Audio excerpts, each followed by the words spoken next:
And with that, we'll be kicking off our first panel on innovations in production with our moderator, Ramsey Cohen from Clayton Homes. Ramsey? Yeah, hi, thank you, David. Thank you so much. Well, we're excited about this panel today, and I'm going to introduce all the panelists that will be joining me. First, we have Doug Bibby, who is the president of the National Multifamily Housing Coalition, where he's represented the industry on Capitol Hill before regulatory agencies. He's promoted research and advocated for rental housing. Prior to joining NHC, Doug spent 16 years as a senior officer with Fannie Mae, where he served on the company's management committee throughout his tenure. We're also joined by Scott Hoekman. And I apologize, Scott, if I mispronounce your name there, but he's the president of Enterprise Housing Credit Investments. Enterprise's low-income housing tax credit syndication business specifically. He oversees the acquisition, underwriting, and placement of $1 billion annually in housing credit transactions, as well as asset management of Enterprise's $12.4 billion housing credit portfolio. We're also joined by Abigail Suarez, who's the vice president of community development within the Office of Corporate Responsibility at JPMorgan Chase and Company, where she's responsible for helping establish and execute the firm's global philanthropic strategies on affordable housing and community development. Before joining JPMorgan Chase, Ms. Suarez was market lead for Capital Impact Partners, a national community development financial institution. We're also joined by Dan Letendre, and Dan, I also apologize to you if I mispronounced your last name there, but he's a managing director at Bank of America and is responsible for managing the bank's lending and investing activities with community development financial institutions. He was previously a managing director of the Merrill Lynch Community Development Company and a vice president at JPMorgan Chase, where he managed the bank's lending and investing activities with CDFIs in the New Markets Tax Credit Program. And my name is Ramsey Cohen. I am the Director of Industry and Community Affairs with Clayton Homes, a home builder based in East Tennessee. So thank you everyone for joining us today. I can't see the rest of the panelists. There we go. Hey, Scott, how are you? Good afternoon, everybody. Appreciate you guys all joining. So I'm going to start things off by Doug posing a question to you, because in our preparation for this panel, I thought you had a really great perspective, and I think everyone would benefit from hearing about it. So where do you see the greatest opportunity for savings and greater efficiency in terms of housing, and specifically, I think you see it in production, but could you say more about that? Sure, thanks for having me, and it was great to see Don. Known him a long time. Yeah, I sort of try to dumb it down a little bit from my perspective, but as we look at the stack, the development stack, it's really comprised of four major areas. One is land, which can be 10 to 20% of the cost. Then the regulatory regime, which encompasses an awful lot. Some of you may have seen the study that NHC did with the home builders on the cost of regulation and development, which could be as high as a third, even as high in some cases as 40%. So the regulatory regime is the second leg of the stool, or whatever it is. The third is construction itself, and that generally takes up 60% of the costs of the total cost to build. And then finally, financing costs, which are anywhere from 5 to 10%. If you look back at this and say, okay, where can we make a difference? With the land, clearly, if you can get the land donated or you can buy it for a nominal cost, that's a big deal.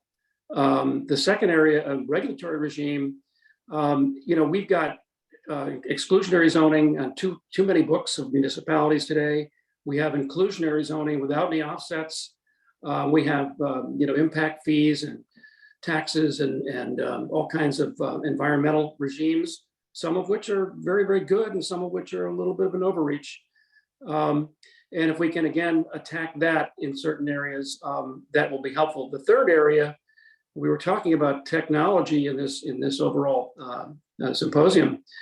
That's where I have long-term hopes that we can bring technology to bear on the cost of construction. Whether you're putting up a low-income housing community or a very high-end community, the bones of that building are pretty much the same. It's when you get into the finishes and the amenities and the add-ons that the costs go up. So this is another area where it's ripe for some improvements and efficiencies. And then finally, the area where I think some people are misled is that you can get very little mileage out of the financing side. I mean, if you get 10 basis points from Fannie and Freddie, you're really not getting a whole lot that's going to make a difference in the transaction. So my dream is that we can get a municipality to attack this with the nonprofit community and with the private sector to take a look at this and say, okay, where can we bring down the cost to 60 to 80% of AMI by attacking all of these areas? What can we do? The goal would be obviously to have a successful experiment where you do produce those rents that you're looking for, and that they are replicable. So it's just a way of framing it so that we tend to operate in silos. And so if we're in finance, we're going to talk about what can we do in the finance area? Can we find a social impact investor? Can we weasel some more basis points out of Fannie and Freddie and other lenders? But the fact of the matter is, we've got to take this thing holistically. And then we've got to look at the land, the regulatory regime, the construction process itself, and the financing of it, and see if we could put that whole package together and come up with some solutions. So thanks, Ramsey, for the opportunity. I mean, I hope that's helpful for people to frame this conversation. Yeah, no, thank you so much, Doug, for sharing your perspective. I think that's a really critical place for us to start this entire conversation, because one of the things I heard you speak around was that largest chunk of investment or opportunity to create better efficiencies really exists around the production side. And with this being a conversation around innovation and production, I think you're spot on. And that's why a conversation like we're having today is so critical, because working together across different sections of the housing industry is going to be a wildly important part. But it does seem to me that the greatest opportunity that we have is to innovate in the production space, to lower that overall cost, to make housing and homes more attainable, more affordable for more Americans. So I really, really appreciate your perspective on that. From the line of housing that I work in, very primarily focused on offsite construction, manufacturing mobile homes.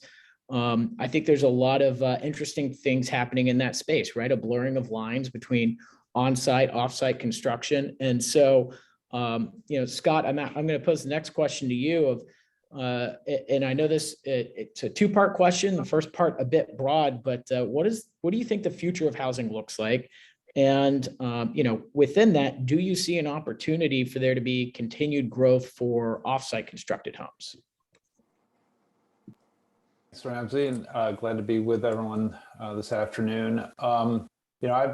I kind of feel like, and have said in other contexts, that the way we build housing today, it will inevitably change, that it will go more to offsite construction under controlled conditions, and it's kind of a matter of time. And I think folks are aware there's been a lot of kind of growing pains around how to coordinate and really deliver that kind of construction and make it really comparable to on-site stick-built construction. Enterprise put out a white paper a couple years ago on this topic. I'll actually put that in the chat in a minute. Folks can take a look at it if they want. But in addition to the four areas that Doug mentioned, land, regulatory, production, construction, and financing, this is probably a part of all of them, but I would add time, as a cost driver. And I think and I'd be curious, actually, Ramsey, I know you're the moderator, but kind of what you've seen in your role. But I think a lot of the evidence so far is that, or the promise of offsite construction is that it will reduce the time, not necessarily that it will significantly drive down the labor and material costs, maybe a little bit, but that you'll be able to just deliver the sort of somewhat finished product to the site much quicker get it stacked on, and then you're good to go. I think that so far the jury's out on whether it can really drive that time reduction.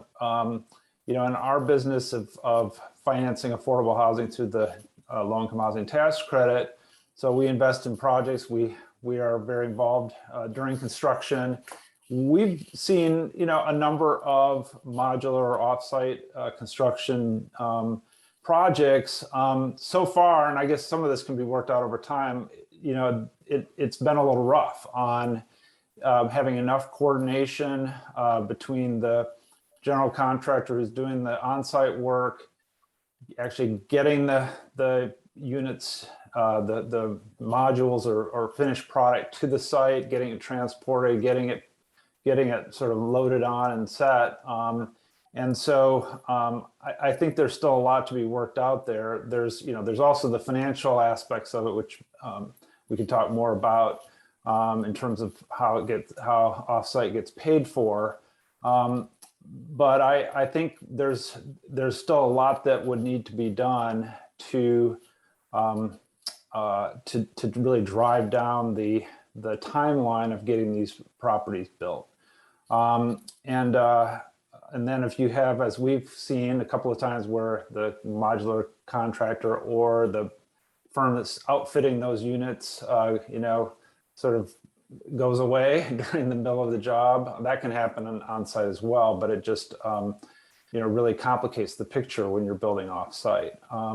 So I would be curious what others are seeing on that score. Yeah, thank you so much for sharing your perspective there, Scott. And I think you're really onto something because, one of the things I heard was, that there's going to be a limit, right, in terms of what offsite construction can do in terms of driving down cost when it comes to materials, right? Like lumber is going to cost what lumber costs, and that's not going to differ whether it's built on site or offsite. Speaking from the perspective of a home builder, I think that's where the innovation is really exciting. We're starting to move more and more towards panelization, so building roof trusses and wall panels off-site so that home builders can be a little bit more like assemblers rather than builders in the traditional sense of how we might think of them. And I think that is where we have the real opportunity to drive costs down by getting faster in our construction process. Doug, did you have a question? No, I had a comment. I think that one thing we found with these, those that were doing the work was Prescient and Katera and the others who've been in this space, is that they confronted an entirely different regulatory regime.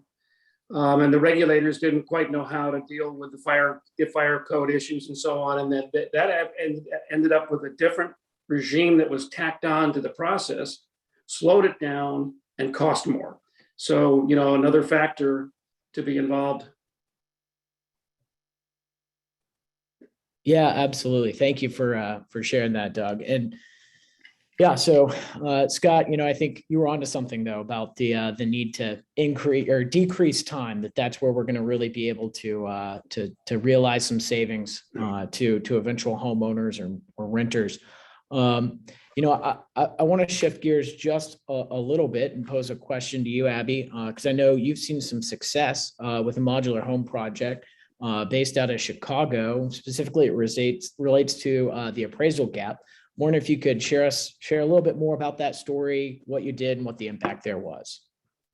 Thank you, Ramsey. I should start by saying that the views I express are my own and not those of my employer, JPMorgan Chase.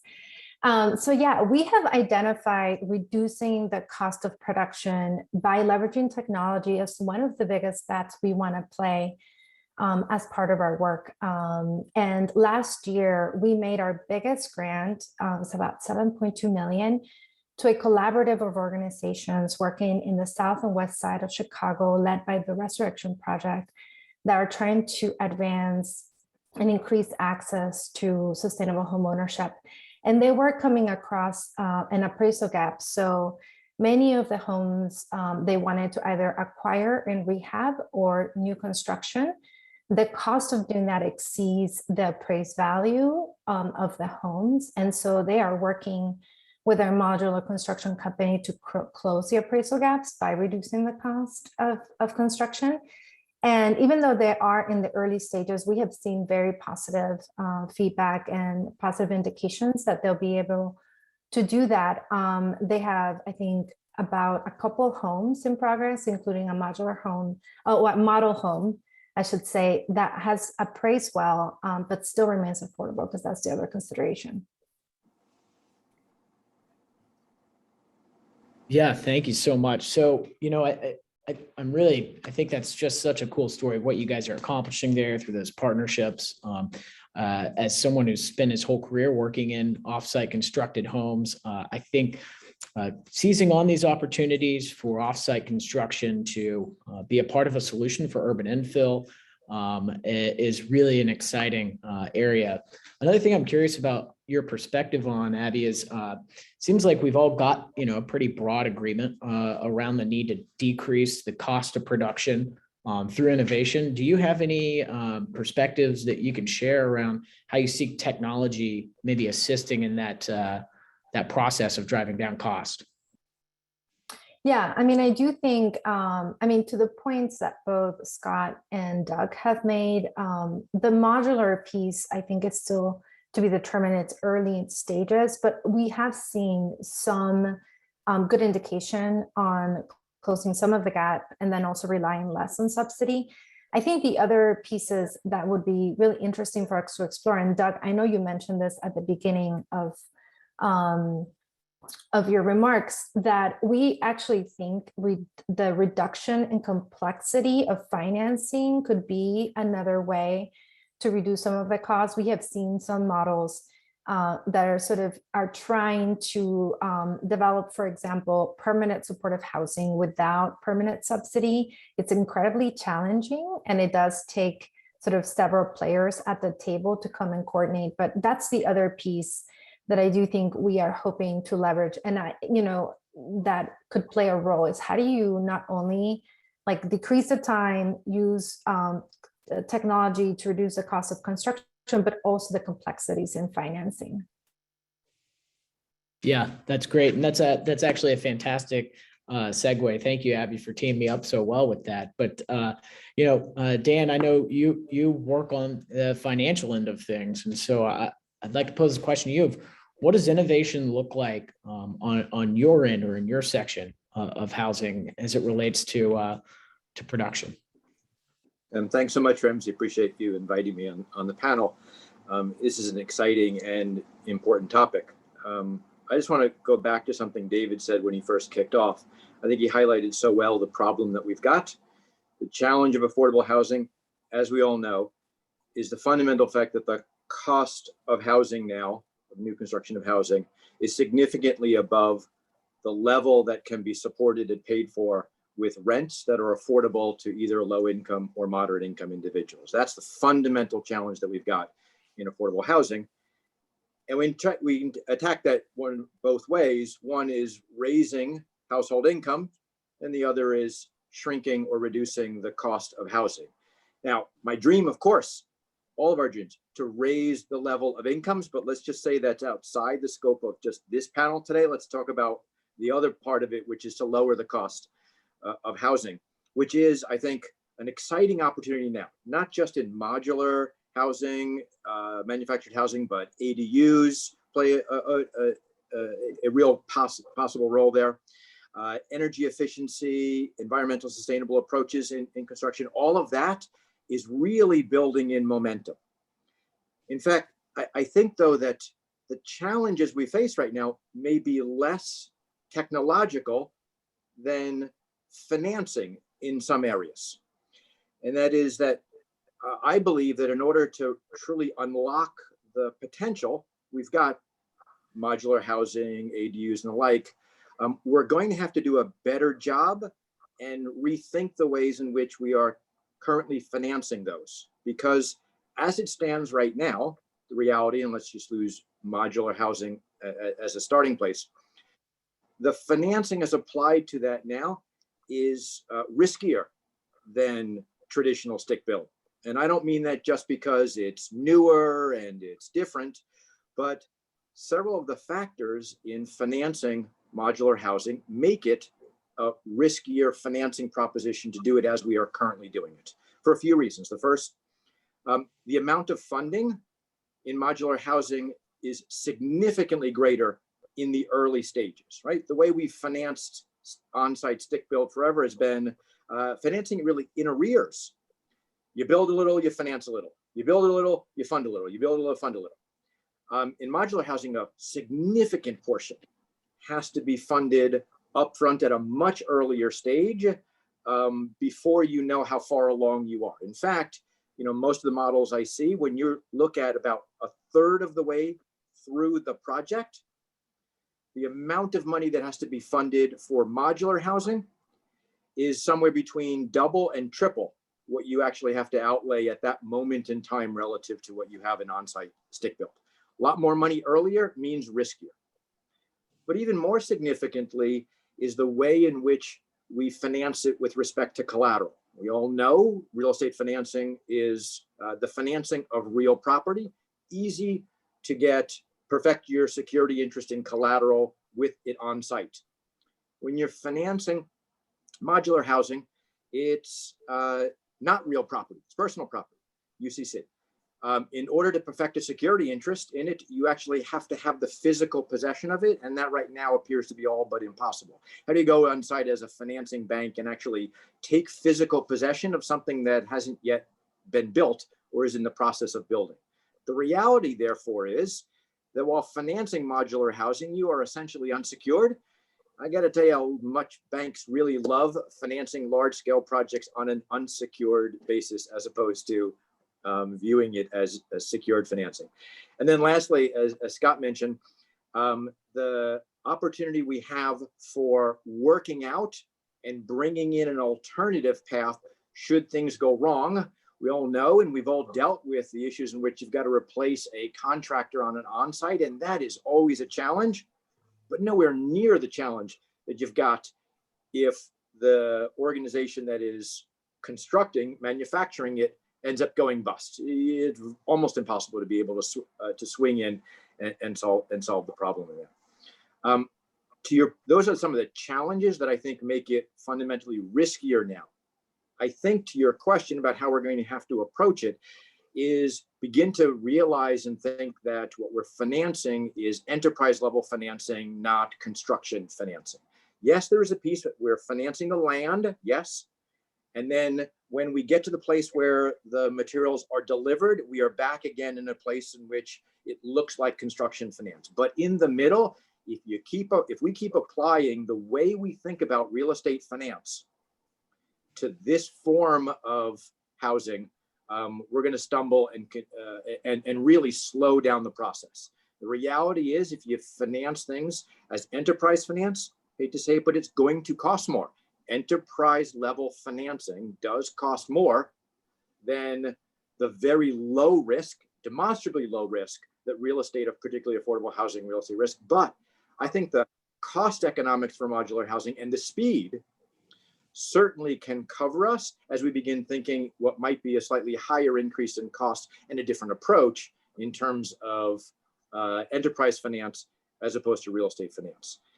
I would just say each of the other areas, whether it's ADUs or others, have their financing challenges, but I'm optimistic in each of those areas that we can begin to develop alternative approaches, creative approaches, so that the finance does not serve as a hurdle, preventing us from realizing the technological benefits. Yeah. Thank you so much, Dan, for sharing that perspective. And I think you're on to something with a lot of the points that you made, but to the point you made there at the end, there is a lot of opportunity for us to rethink some current core approaches that would allow us to approach things differently and perhaps realize some of these savings and things further down the line. Abby, it looks like you have a question or a point, so I'll go to you. Thanks. I just want to underscore what Dan said around enterprise level financing, because I do think like one of the challenges with modular construction or modular technology, it's proximity, right? The savings are based on the proximity to the factories. And so one of our other partners is sort of closing the affordability gap by raising enterprise level financing. So they are sort of not, they are building single family homes, not by like financing each home, but by raising enterprise level capital. And they were able to lower the costs by 10,000, which makes the homes affordable now, just by simplifying some of the financing that they have available. It's a challenge. It's not easy to do, but it's an important piece to tackle. Yeah, thank you so much for sharing that. That is, you're absolutely right. I think, I saw a lot of heads nodding as Dan was talking through the challenges there. So I'd imagine we all have pretty broad agreement. And again, thinking about the kind of work we do at Clayton and some of the more interesting projects that we're taking on, those blurring of lines of how we are building and constructing even our on-site homes is, I think, the really exciting area. The development of more panelization, I think, is really where we're going to be able to take some of those cost savings, Abby, that you mentioned around, it's key to be have close proximity to the building facility. As we move more towards panelization, that those savings then start to extend out more largely, geographically speaking, away from the building facilities. So yeah, thank you so much for sharing that point. It seems like we've got a lot of great projects and examples of things like the Chicago example that you shared, Abby. And there seems to be, again, a pretty broad general consensus amongst many of us in the housing industry that specifically the affordable housing industry, that where we're currently at and where we need to go, right? Everyone agrees that we are at a spot where offsite constructed homes are on the rise, and there's a lot of exciting new developments in that future. But a lot of the projects, like the examples that you've shared, tend to be one-off, very specific, highly complex. So I'd love to just pose a question to the group, considering that we all know that where we are and where we want to get to. What needs to change? What sort of innovations do you see needing to take place for us to create opportunities or case studies and examples that are like the ones that we've spoken of, but are a bit more scalable, repeatable, that we can go into other communities, regardless of where they are in the country or regardless of what local complexities might exist? So yeah, I'd just pose to the group, what is the hindrance from where we are now to getting to that repeatable example? One of the things that I look at a lot is, where are the incentives? Right now, there's a lot of inertia around this, right? The tried and true, for all the reasons that we've been talking about, is on-site construction.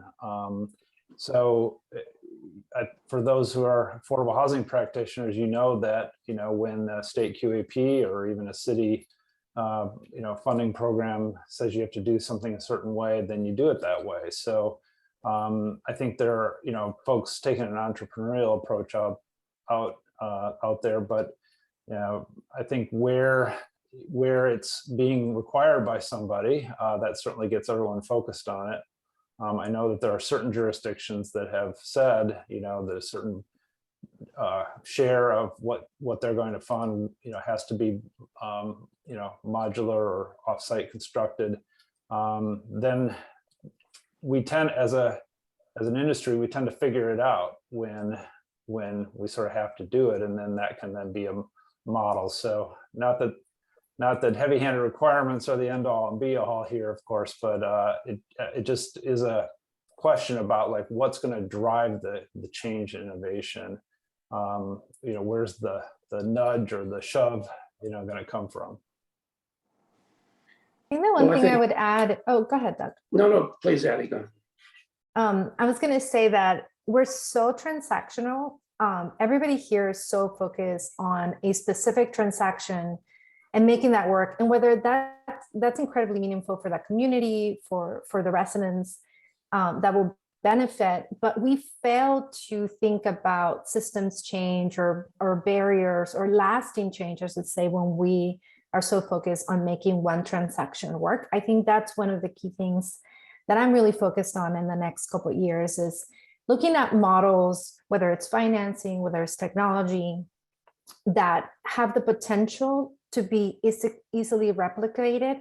And that really means it has to have some sort of simplicity of players, enough funding. And so I would just encourage everybody to just try to move from the transaction. I know the transactions are great because it's a building. Again, it's meaningful for our community and partners, but to start thinking about like lasting change and creating models that again can be scaled. Yeah, I have two comments. One is that I think municipalities need to be part of the solution rather than part of the problem. I think that, they often pay lip service to we need more affordable housing, and yet they don't put in place the incentives. They don't break down the barriers, and they basically keep things as is. And they pay their homage to the NIMBYs. So they've got to get serious about putting some incentives in place. And then the other thing I would say is back to basics. As rental housing became increasingly a matter of choice rather than necessity, we saw this amenity war going on, and tennis courts and movie theaters and all this stuff with floor plans out the kazoo. And I think we've got to get back to basics of very few floor plans, no balconies, fewer elevators, putting the basics together of a nice, well done, affordable housing community without all the frills, and with some incentives to do that, because I can tell you the developers will do that. If you can put the incentives there, they will do it. As a matter of fact, I had several of my members experiment with both Katera and Prescient, and just seeing what could work. And the one thing that came back was there were some improvements made in time, and time is money in that business.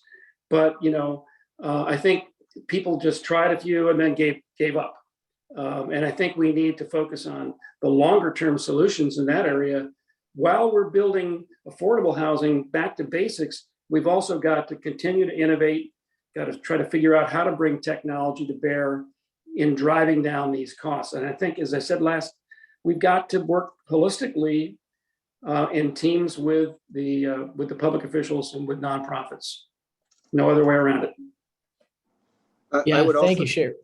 Real quick, I just wanted to say thank you for sharing with that perspective, Doug. And I think you're onto something. I saw a comment come through in the chat for the panel as well that closely mirrored a perspective you shared of streamlining and focusing on efficiency, not having lots and lots of different floor plans, not trying to put in all these different amenities. And I think one of the points you were trying to make, if I'm understanding you correctly, is that maybe instead of a movie theater as part of the development that adds complexity, this whole different thing, it seems to me that ensuring we're bringing broadband access and amenities that are going to have long-term dividends to that community, that township, those are the kinds of, I'd imagine, the kind of incentives and things that would be best to bring into any affordable housing community. So yeah, thank you for sharing. Dan.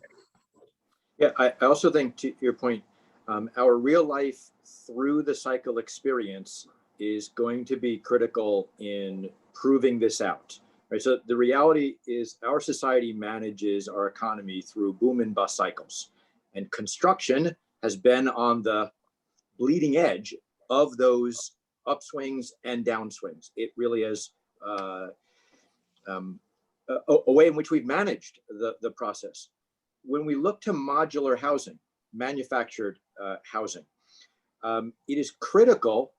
The only way you're going to achieve the cost economics is to continue to operate at a near capacity level. There is an overhead in manufactured housing that does not exist to a large extent in the site build housing.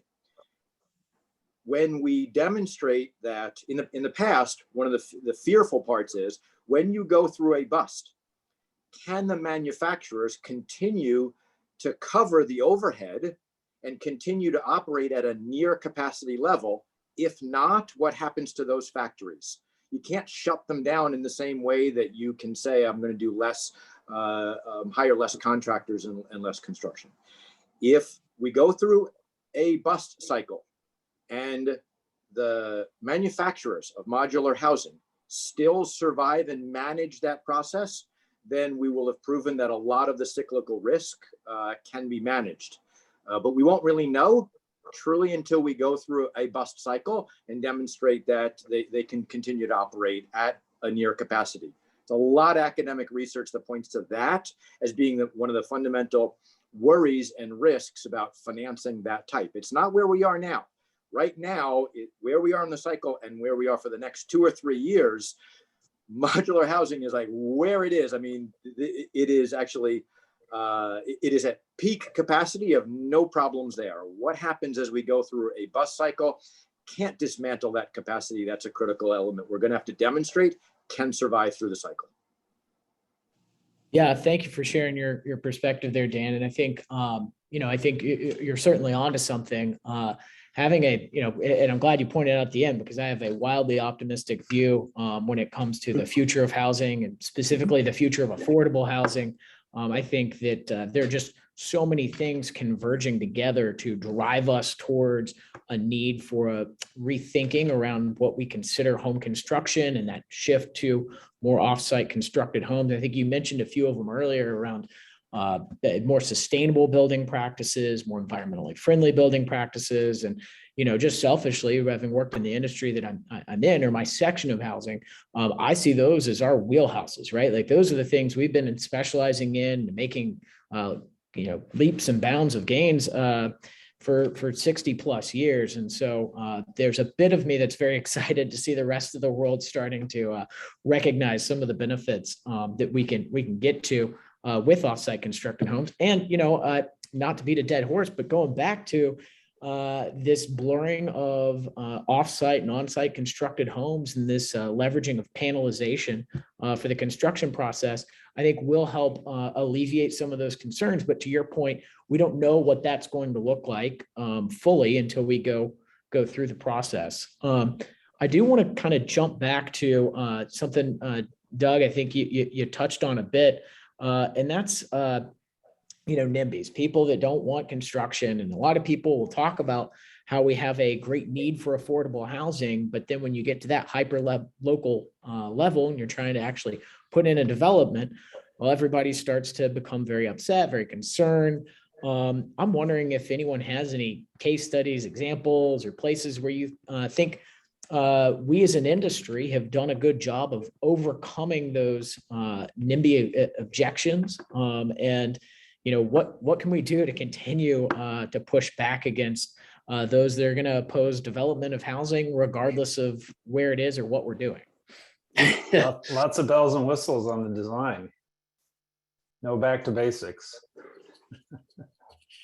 Well, I think, it's such an intensive process. ULI did showcased a cooperative among the city of New Rochelle and the nonprofit community and the development community there. And it was very intensive work with all of the stakeholders, countless meetings, and yet they were able to demonstrate that if certain dials were moved certain ways, that they could produce housing at a lower cost. If the city and the stakeholders would come together, it is incredibly time-consuming, hard work, because for every New Rochelle, there's a Palo Alto, there's a Westport, Connecticut, there's a Winnetka, Illinois, there's a Chevy Chase, Maryland.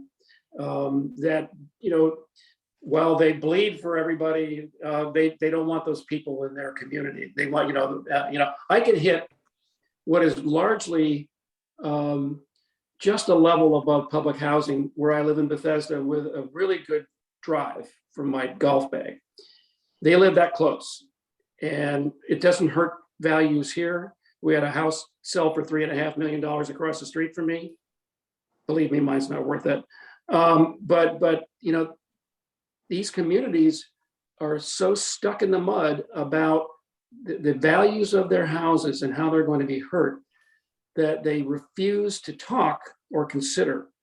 And they say that, so I just, I go back to, you can do it, but it is brain damage and really, really long, hard work. I hate to be a pessimist about it. Yeah, well, I think Yeah, it's well, I don't totally fault you for being a pessimist about it, because it is just an extreme challenge. And the thing that I always think about with that area is that it is extremely localized, right? It is a heavy lift, because the specific objections that you might be receiving in one town or community, while thematically very similar to what you might be hearing in another, are not necessarily exactly the same. It's what's the saying that all politics are local. I mean, this is the most obvious thing to me about it. Is the biggest challenge there is that getting local changes and being able to address it there. Nancy, Yeah, if I I don't. can- Does it? Yeah, go ahead, Abby, please. Sorry, if I can just jump in, because I do think that this is where policymakers can make a difference when they do sort of a little bit of hard work when they look at zoning and parking requirements and all those things. I'm personally watching very closely the changes that are happening in Minneapolis. I think they were the first ones to ban single family zoning, and just thinking about like what the reception and the outcomes are going to be for that community. I think there's another bill, SB 9 in California, that is not banning single family homes zoning, but expanding what that means in terms of more than one dwelling per property, which is like a gentle way to do some increased density. So I do think that this is a place where policy can play an important role. And there is just some interesting case studies happening across the US that I'm just keeping an eye on. Yeah, Let me those just are two. echo Go what ahead, Doug. Abby said. And the state of Oregon is another one that has loosened the definition of single family zoning, or what we call exclusionary zoning, because it was created to keep people of color out. So yeah, they're in all of those cases that you mentioned, they're taking baby steps. They're saying we're going to allow ADUs. We're going to take little baby steps, but it has nothing to do with building, a 350 unit apartment community. That's not. They haven't gotten that far yet, but they are. Those are three good examples of where they're looking at, and more you're seeing editorials about this. You're seeing think tanks talking about this. I think people are paying a lot more attention to, we need to change the zoning to begin to open up the doors, because that's the only way you can do it. Yeah. Thank you guys both for sharing. And I think those are two really interesting areas for everyone to be keeping their eyes on, because we are going to have to, in many communities, increase density. That's how we're going to be able to provide more affordable housing and more attainable housing to more people, which I think is, the goal that we're all driving for. I would add to the fantastic points that you guys have made that partnering with cities and communities and municipalities as they are working to recruit in and bring in jobs to their area. I think I heard in the video at the opening remarks that the founder of NHC said something along the lines of like jobs equal housing and housing equals jobs. So I think there is opportunity for us in the housing industry to partner with and look at these opportunities where large employers are starting to move into an area, and partnering with them to help build out additional housing. Because I think there's a great argument to be made in those local areas that additional housing is going to result in a more thriving, robust community that everyone's going to want to live in. And to your point earlier, Doug, it's not going to drive down property values. There's just a myriad of cases that you can point to. That just simply isn't the case. The fear is never quite realized. So I guess, a question that kind of brings to my mind, I'd love to pose to everyone is, what role do you guys see public and private partnerships playing as it relates to the innovation around production and around housing? And how do you think that we can leverage those relationships to help improve access to affordable housing?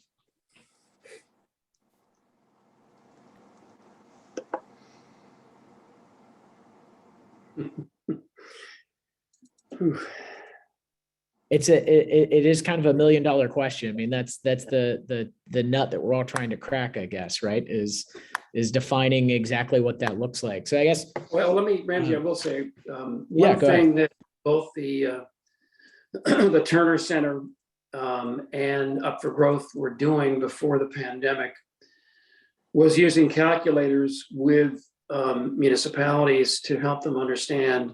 I mentioned earlier the dials, and that's what I mean by it. If you increase density here, you decrease parking density, by 50%. You can achieve your goals by just adjusting some of these dials. And I think Up for Growth was in 4 or 5 different cities and really starting to make some strides, bringing in policymakers, bringing in the NIMBYs and the stakeholders, if we'll call them that, and in the private sector. And the Turner Center was working primarily initially with San Francisco, which is daunting challenges. And I think, that's one way to approach it, is not to say, with your wonderful op-ed pieces or your great speeches or, whatever you think you can do to make the case, is that it's hard and fast data that is eventually going to carry the day with some of these people. Is, here's what happens when you decrease your parking density. Here's what happens when you add a density bonus. Here's what happens with 5 years of tax abatement. All of these things, they can see it. And then there are some longitudinal cases which shows that when you do that, you increase your revenues as a municipality downstream. You increase the value of what you're working on. That increases the coffers of the treasury of that municipality over time. And, again, that's another way to get policymakers' attention, is to say, hey, look at that underutilized strip shopping mall there. We can convert that to a tax-paying base of 5 to 10 times what it's producing right now. And it'll be nicer looking. So it's just, I think it's really, I've always believed this. You just sit down with the facts, go over them, bring as many stakeholders as you can into it, work your way through it, and show them what happens. So anyway. Yeah, excellent. Abby, Sorry it looks for like the diatribe. No. Thank you for the perspective. And Abby, it looked like you had some perspective to share.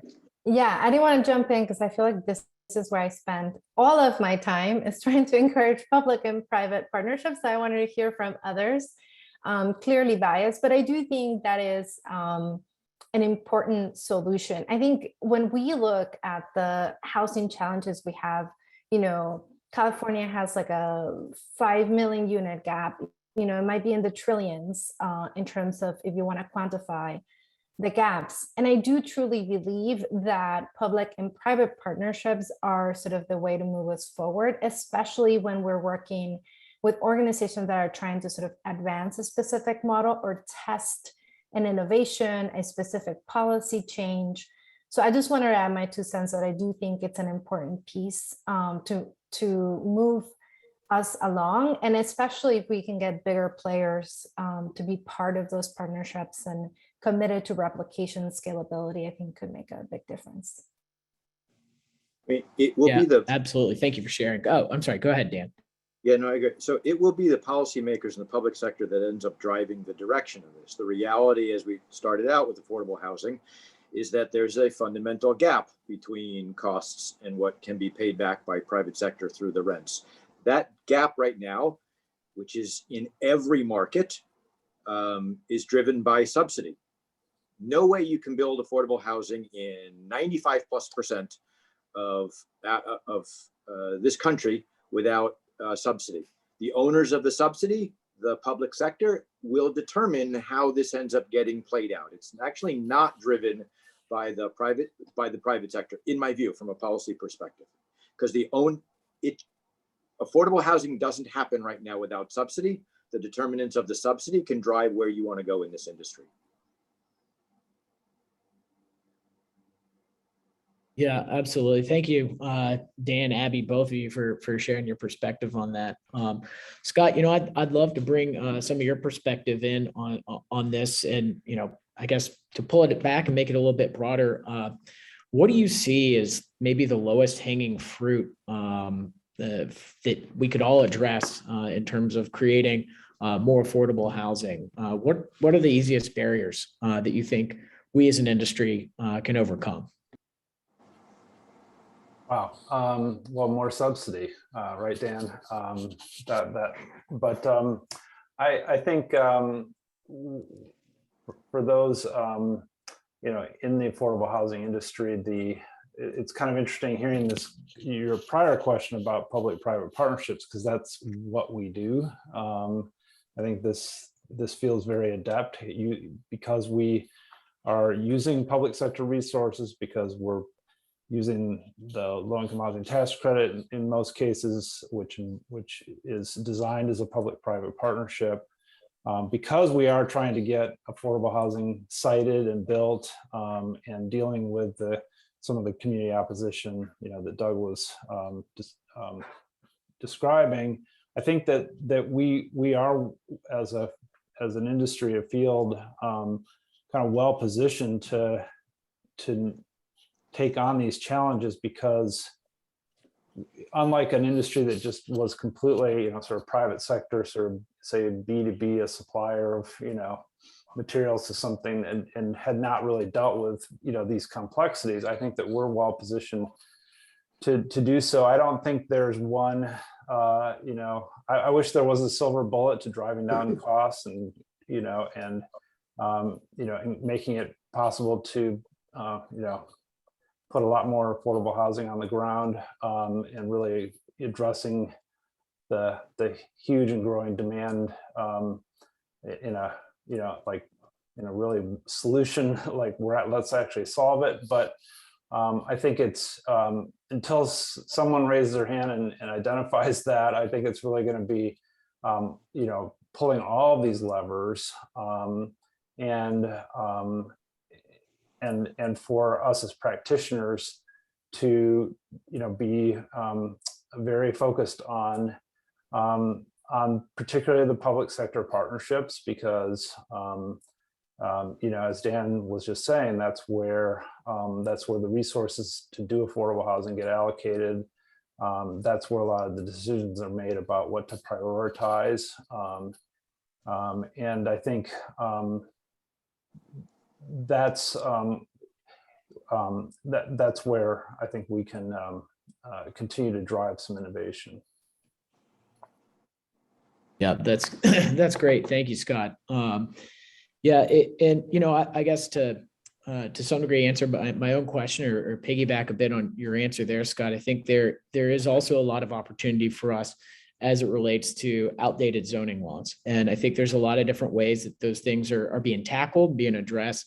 Abby mentioned some that are happening both at the state and the local level. And, I think that's one of the things that's really interesting to me, but, remains to be seen, is like, which is going to have the largest impact on us being able to get those things changed? Is it state laws? Is it trying to tackle it, municipality by municipality? Is someone kind of tasked with helping take these things on for our organization? I really hope it's the state level, because that's just logistically easier for me to manage. But I think updating those zoning laws is going to be a big part of it. And in my mind, an area where we can start to see some of these increases in affordable housing, because Doug, I love the example that you gave around let's take a blighted strip mall where there's not been any development or business happening there, and let's figure out ways that we can demonstrate that this can be a thriving community due to the production of affordable housing that in turn is going to pay large dividends for years and years to come for that local municipality, while at the same time making the community just a stronger, more thriving community. Another question I'd like to pose to the group, and you'll have to forgive me because this one's a bit of a selfish question, but we've spoken a lot about different strategies, right, to increase production in the future of housing and affordable housing specifically, and through that, a lot of offsite manufactured housing conversations come up as an innovative way for us to increase overall housing stock. I'm wondering, you guys all have, I would venture to say, as much, if not more, familiarity with offsite constructed homes than most people within the housing industry.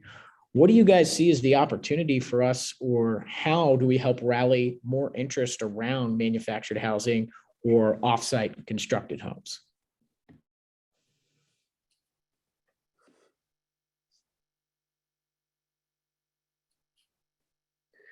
this is an industry where people are always watching one another. And I think if you can demonstrate a price point that you can hit with, and gone are the days when we said, oh my God, manufactured housing, it's going to look like crap. No, you can't even tell, that it is in many, many cases. So if you can demonstrate that you're hitting a price point through panelization, through, offsite techniques, you're going to get attention. I mean, it comes back down to what you said just a moment ago, is if municipalities will simply loosen the restrictions on where you can put affordable housing, we can put up some really good looking stuff at really attractive price points that are connected to the communities where they work and live and play, as opposed to being stuck, out in the inner ring suburbs, as the closest you can get to a downtown area. And so I think, to me, I'm just one of those show me guys. If you can bring it into the price point, I liked what it looks like. And, we're going to pay attention to that, because if I can replicate that, to Abby's point, it's replicability, then, I'm there. Yeah, I couldn't agree more, especially when you start not only seeing this, but implementing this. And the example I gave in Chicago, one of the biggest barriers is sort of that appraised value, right? Because if you look at traditionally the housing stock in Chicago, it has a basement, right? It's older homes. So now you're putting in a modular home. It doesn't have a basement. It doesn't look like anything around the neighborhood. And so there is a little bit of a challenge on familiarity, and whether that's for lenders, for the appraiser, for the community. But I do think that more you sort of encourage people and show the savings and the benefit and affordability, my hope is that you will have an increased uptake both by all traditional players in the industry. We saw an interesting experience in Charlotte, North Carolina, in which the city led in the process, but organized all of the sources of subsidy and funding in a coordinated fashion. All of the local philanthropies, the foundations, joined together and focused on not only affordable housing as a priority, but a single point of entry. All of the local and municipal resources also were coordinated with that single point of entry. And every banking institution similarly provided subsidy and the lowest cost funding they could provide through a single point of entry. Every affordable housing project in the last couple of years in Charlotte has been evaluated against every other on the metrics of how much subsidy is provided or necessary for how many units of affordable housing at what income levels, and are those being built in areas of opportunity for those families. But it created a level playing field against which you can compare and say, I only have a limit. The reality is we only have a limited amount of subsidy. Wish we had more. And it goes back to David's point. We desperately need more subsidy in order to build. But if you take that which you have and then make apples to apples comparison across, then modular housing, manufactured housing, to the extent that it outcompetes, will end up being utilized. I think to some extent, we are building affordable housing in a fashion that does not allow us to compare priorities across and maximize every one of the dearest subsidy dollars that we have in the system as a society. And I think this has to be done at the local level, at the municipal level. It's not going to be done at the national level or done at the state level. But the experience, and it was not perfect, but the experience we saw in Charlotte in combining all of the subsidy sources and then evaluating all projects in that geography on an apples to apples basis that included where the housing is being built and are those truly areas of opportunity, to maximize the use of that subsidy is a way in which I hope more places approach the trade-offs and the serious decisions you have to make around affordable housing. My hope. And just dovetailing on that. Sorry, go ahead, Scott. Going back to modular, I think there's similarly a lot of right now the financing barriers that we talked about, but regulatory issues around more and more sets of inspections. Now we've got the offsite factory. It's subject to its own licensing and inspections. You might have state and local codes that you're trying to comply with. You might have the offsite construction occurring in another jurisdiction. How do you handle that coordination? So I think there's a lot of, again, it's not a silver bullet, but there's a lot that that municipalities and others who sort of have a regulatory hand in the construction can do if there's a will there to facilitate the offsite construction elements and make sure that it doesn't just further tie up and add time to the process. Yeah, thank you guys all for sharing those perspectives. And in the interest of time, I think we're going to have to wrap things up here. But I do want to just thank you all for participating in this and sharing your different perspectives and ideas. This was obviously a panel about innovation, but one of the things that I heard thematically through everyone's answers, regardless of the topic, was a lot of collaboration, a lot of working together and across the different sections. And Doug, the way you put it, of the 4 different parts of the building process, it does seem like conversations like this are going to be critical for us as an industry, as a country, to be able to succeed and close that delta, Abby, that you'd mentioned, of the spread between the number of affordable housing units that we have and the growing need and demand for those affordable housing units. So I really appreciate everyone's perspective. I think we're going to have a 15-minute break here, and then everyone will circle back for the next panel on AI and the future of housing equity. So again, thank you so much to all our panelists and to NHC for having us for this fantastic and much needed discussion. Thank you all. Thanks. Bye.